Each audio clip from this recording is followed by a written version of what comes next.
Olá para você que é inscrito aqui no canal Pão do Advento. Voltamos para mais um vídeo de estudo da Palavra de Deus, um vídeo de estudo da lição da Escola Sabatina. E a lição da Escola Sabatina desta semana traz como tema o Pacto do Dízimo. Então nós vamos falar sobre esse aspecto da mordomia cristã, que é a nossa fidelidade com respeito aos dízimos e às ofertas, né? Então, durante essa semana nós vamos falar sobre o dízimo, no vídeo dessa semana, e na semana que vem nós vamos falar sobre as ofertas para Jesus, é o tema da lição da semana que vem, ofertas para Jesus, dízimos e ofertas, né? Lembrando que no último vídeo nós citamos o texto de Malaquias, e Malaquias apontava a infidelidade do povo de Israel com respeito aos dízimos e às ofertas. Ele declarava que o povo roubava ao Senhor nos dízimos e nas ofertas. Então é possível roubar ao Senhor quando somos infiéis na administração dos bens que Ele tem colocado em nossas mãos. Desses bens, a 10ª parte pertence ao Senhor e também nós devemos doar ao Senhor liberalmente, né? Nós temos uma ordenança específica a respeito dos bens, que é a 10ª parte. Nessa 10ª parte nós não podemos mexer.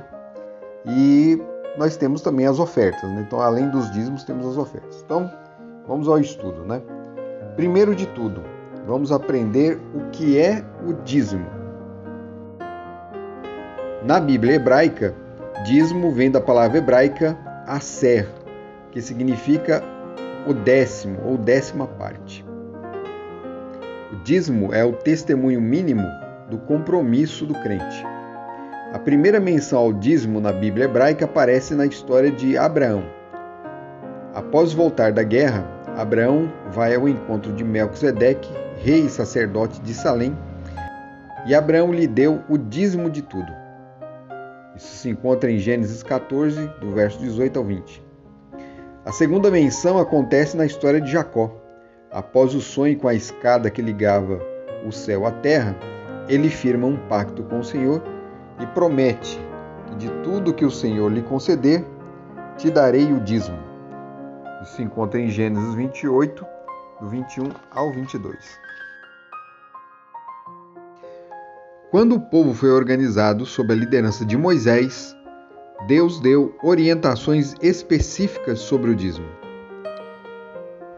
Aos filhos de Levi, dei todos os dízimos em Israel por herança, pelo serviço que prestam, serviço da tenda do encontro, Números 18, 21. Os levitas não tiveram herança de terras em Canaã. Deus os separou para o trabalho pastoral. Seriam líderes espirituais do povo de Israel. Eles deviam viver dos dízimos que eram trazidos à casa do tesouro. Os dízimos sustentavam o ministério levítico. Mas o tempo do ministério levítico passou. E alguns entendem que com isso estão desobrigados de obedecer à ordenança do dízimo. Mas vamos analisar novamente o texto de Números 18, 21. Existe um princípio aqui. Os levitas recebiam do dízimo pelo serviço que prestam. O propósito não era simplesmente abençoar os levitas, mas principalmente financiar o serviço pastoral, o ministério do qual foram incumbidos. Este mesmo princípio é encontrado no Novo Testamento. Vocês não sabem que os que prestam serviços sagrados, os levitas, se alimentam do próprio templo e que os que servem ao altar participam do que é oferecido sobre o altar?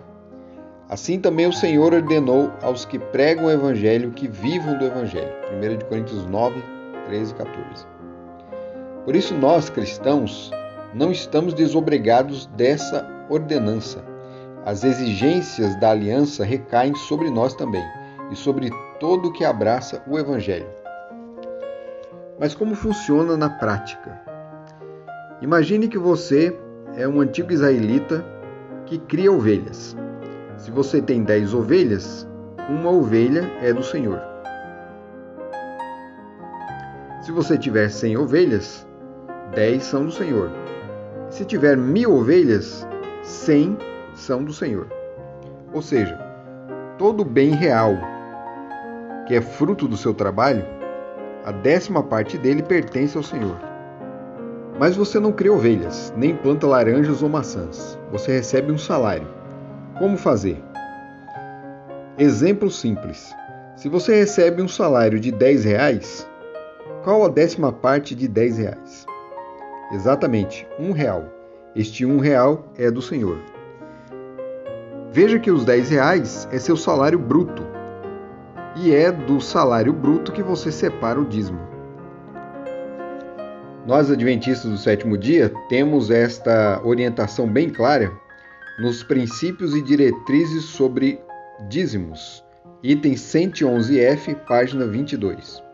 O dízimo deve ser calculado sobre a renda bruta do assalariado antes das deduções requeridas por lei e outros descontos. Isso inclui impostos que provêm serviços e benefícios aos cidadãos. Acredito que até aqui tenha ficado claro o assunto, o tema, a questão do dízimo, né? Como ele era praticado no Antigo Testamento, como ele é praticado no Novo Testamento, da mesma forma, e como ele é praticado para aqueles que recebem um salário.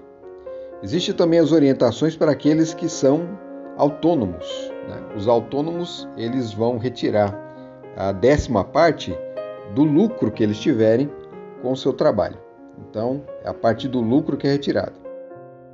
Para a nossa conclusão, vou ler 2 textos aqui da autora inspirada Ellen White. Ela declara o seguinte: no 3º capítulo de Malaquias, encontra-se o pacto que Deus fez com o ser humano. Ali o Senhor especificou sua parte em dar grandiosas dádivas àqueles que fielmente lhe devolverem os dízimos e as ofertas. Ellen White, Review and Herald, 17 de dezembro de 1901. Devemos lembrar que as reivindicações de Deus a nosso respeito são mais importantes do que todas as demais. Ele nos dá com abundância, e o ajuste que fez com o homem é que a 10ª parte de todos os bens lhe seja restituída. Ellen White, Testemunhos para a Igreja, volume 6, página 305. É isso aí. Que Deus abençoe todos vocês. Até o próximo vídeo. Tchau.